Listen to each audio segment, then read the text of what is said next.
من کانت الآخرۃ نیتہ، اب ایک شخص وہ ہے کہ جو آخرت کو فوکس کر کے زندگی گزار ہے، وہ شخص جس کا مقصد زندگی صرف آخرت کا حصول ہو، آخرت اورینٹڈ ہے، اس کے دل اور دماغ میں ہر وقت آخرت کی سوچ رہتی ہے.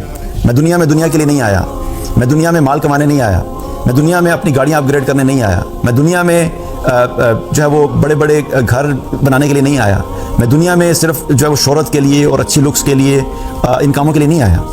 میں نے مرنا ہے، اللہ ہے، اللہ کو پہچانتا ہے، میرا ایک رب ہے جس نے مجھے دنیا میں بھیجا ہے، جو مجھے رزق دیتا ہے، جس کے پاس میں نے واپس جانا ہے، مجھے موت آنی ہے، مرنے کے بعد قبر کی زندگی ہے، موت کے وقت کلمہ جو ہے میری زبان پہ کلمہ کیسے جاری ہو، مرنے کے بعد جب میں قبر میں ڈالا جاؤں گا تو قبر کے اندر مجھ سے جب سوال کیے جائیں گے تو ان سوالوں کا میں نے صحیح جواب کیسے دینا ہے.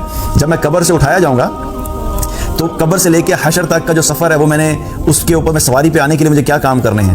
پھر جب میدان محشر میں پہنچوں گا تو میدان محشر کے اندر جو سب چیزیں ہونی ہیں ان سب چیزوں کو میں نے کامیاب کیسے ہونا ہے. جب وہاں پہ عرش کا سایہ ہوگا تو میں نے عرش کے سایہ کے نیچے کیسے آنا ہے. جب حساب کتاب ہوگا تو میری کوشش یہ ہونی چاہیے کہ میں ان لوگوں میں شامل ہوں جن سے حساب کتاب نہ لیا جائے. اور پھر جب وہاں سے چلتے چلتے جو ہے وہ پل صراط پہ آنا ہے، پل صراط کو کراس کر کے پھر جنت پہنچنا ہے. اب یہ کیا ہے؟ یہ وہ شخص ہے آخرت اورینٹڈ ہے، اس کو بالکل کلیئرٹی ہے کہ میں نے مرنے کے بعد والی جو زندگی ہے اس کو فوکس کرنا ہے، اس کو پرائرٹائز کرنا ہے، اس کو سامنے رکھ کے زندگی گزارنی ہے. ناؤ اگین یہاں پر ایک چیز کلیئر کر دوں کہ اب اس کا مطلب یہ نہیں ہے کہ جب وہ آخرت کو فوکس کرے گا تو وہ نوکری نہیں، دنیا میں نوکری چھوڑ دے گا، بزنس چھوڑ دے گا، تعلیم حاصل نہیں کرے گا، اسکلز نہیں سیکھے گا، دنیا کی زندگی کو ڈیسنٹ طریقے سے گزارنے کی کوشش نہیں کرے گا. نہیں، ایسا نہیں ہے. It's about the mind set. یہ بڑا امپورٹنٹ ہوتا ہے کہ کور آبجیکٹو آف لائف کی کلیئرٹی ہونا یہ بہت امپورٹنٹ ہے. اس کو کلیئر ہے کہ میرا آبجیکٹو آف لائف اس دنیا میں آنے کا مقصد یہ نہیں ہے کہ میں اس دنیا کو اپ گریڈ کر دنیا میں ہی گم ہو کے رہ جاؤں. میں اس دنیا میں اس لیے آیا ہوں کہ میں نے دنیا کو ضرورت کے تحت استعمال کرنا ہے اور اس کے اندر موجود جو بھی اللہ نے مجھے ریسورسز دیے ہیں ان ریسورسز کو یوٹیلائز کر کے مجھے اپنی آخرت کی زندگی کو بہتر بنانا ہے. So that's a mind set. اب اس مائنڈ سیٹ کے پیچھے پورا لائف سٹائل ہوتا ہے. پھر وہ پورا جو لائف ہوتی ہے وہ اس کو فوکس کر کے گزار رہا ہوتا ہے. ٹھیک ہے.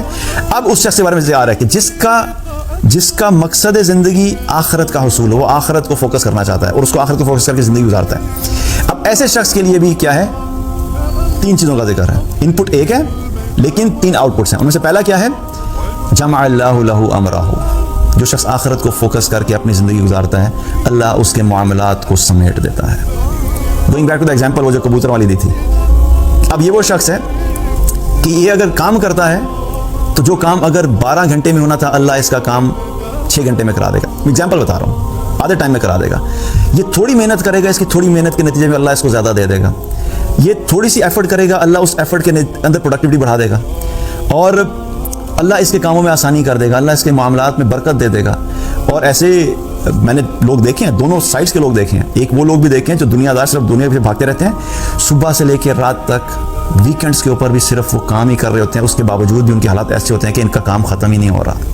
اور دوسری طرف ایسے لوگ بھی ہیں جو آخرت کو فوکس کر کے زندگی گزارتے ہیں، اللہ ان کے معاملات کو سمیٹتا ہے اور ان کے وقت میں اتنی برکت دیتا ہے کہ وہ جاب بھی کر لیتے ہیں، بزنس بھی کر لیتے ہیں، اپنے فیملی کے ساتھ ٹائم بھی گزار لیتے ہیں، دین سیکھ بھی لیتے ہیں، تھوڑی بہت دین کی تعلیم بھی دیتے ہیں، دعوت کا کام بھی کر لیتے ہیں، اور اپنی ویل بینگ کے لیے جو ایکسرسائز کرنا اور جو ہے اپنے آپ کو بہتر رکھنا، جو اپنی پرسنل لائف ہے اس کے لیے بھی ٹائم ہے.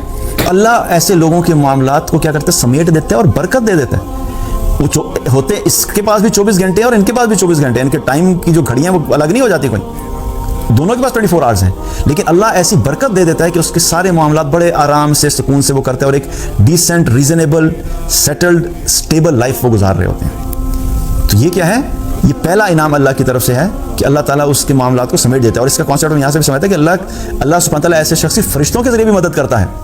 کیونکہ حدیث سے میں کیا پتہ لگتا ہے کہ اس کا مفہوم بتا رہا ہوں کہ ایک ایسا شخص جو کہ مسجد میں جا کے نماز پڑھتا ہے ریگولرلی اور مسجد میں وقت گزارتا ہے، تو وہاں پر جو فرشتے ہوتے ہیں مسجد میں، وہ فرشتے اس کی گیدرنگ بن جاتے ہیں. اس شخص کی فرشتے جو ہوتے ہیں اس کی گیدرنگ بن جاتے ہیں. اور اگر وہ شخص مسجد نہ پہنچے بیماری کی وجہ سے تو فرشتے جا کے اس کی عیادت کرتے ہیں. اور اگر وہ کسی کام میں مصروف ہو تو فرشتے جا کے اس کی مدد کرتے ہیں تاکہ وہ اس کام سے فارغ ہو اور مسجد میں دوبارہ آئے. یہ کانسیپٹ کیا ہے؟ ہمارے اگر ہم دیکھیں تو کچھ ایسے لوگ ہوتے ہیں نا، کچھ سوشل سرکل میں فرینڈز ہوتے ہیں، کوئی ایسے فرینڈ ہوتے ہیں جس کے ساتھ انسان کو بڑا مزہ آتا ہے ٹائم گزارنے کا. انسان کا دل چاہتا ہے کہ میں ہر روز اس سے ملوں, ہر روز اس کے ساتھ میں 2 گھنٹے بیٹھوں, بات کریں, ملیں, کیونکہ آپ انجوائے کرتے ہیں اس کی پریزنس کو, رائٹ. لیکن اگر آپ کو پتہ لگے کسی نے فون کریں کہ بھائی اچھا آج ملنا ہے, تو کہ بھائی یار آج تو میں نہیں مل سکتا, میں تھوڑا بزی ہوں, تو آپ کا دل چاہتا ہے نا کہ نہیں اس کے ساتھ مل کے مجھے بڑا مزہ آتا ہے. تو آپ پوچھتے ہیں کہ بھائی اچھا کوئی بتاؤ اگر تم مصروفیت تو تم ہیلپ کر سکتا ہوں, تو کہتے ہیں ہاں یہ تھوڑا سا کام ہے, اگر تم میری ہیلپ کر دو تو یہ مجھے 2 گھنٹے جو لگیں گے اس میں سے 1 گھنٹہ بچ جائے گا, تو ہم 1 گھنٹہ مل لیں گے. آپ اس کی ہیلپ کرتے ہیں, اور کیا ہوتا ہے کہ 1 گھنٹہ اسپیئر ہو گیا اور اب آپ 1 گھنٹہ سے گزار رہے ہیں. تو فرشتے بھی ایگزیکٹلی یہی کرتے ہیں کہ جو شخص فرشتوں کے ساتھ جس کی بانڈنگ ہو جاتی ہے, جو فرشتوں کی کمپنی میں رہنے لگ جاتا ہے مسجد میں, تو پھر جب وہ شخص مصروف ہوتا ہے تو اللہ سبحانہ تعالیٰ فرشتوں کے ذریعے سے اس شخص کی مدد کرواتے ہیں, تاکہ یہ فارغ اور دوبارہ فرشتوں کی کمپنی میں آئے اور یہ بیٹھ کے اس کمپنی کو, فرشتے انجوائے کریں اس شخص کی کمپنی کو. اللہ ہمیں ان لوگوں میں شامل کرے کہ فرشتے جس شخص کی کمپنی کو انجوائے کرنے والے ہوں. تو مقصد کیا ہے کہ ایسے شخص کے لیے اللہ آسانی کرتا ہے, اور اللہ تعالیٰ ایسے شخص کو جو ہے وہ اس کے معاملات کو جو ہے وہ جمع کر دیتا ہے.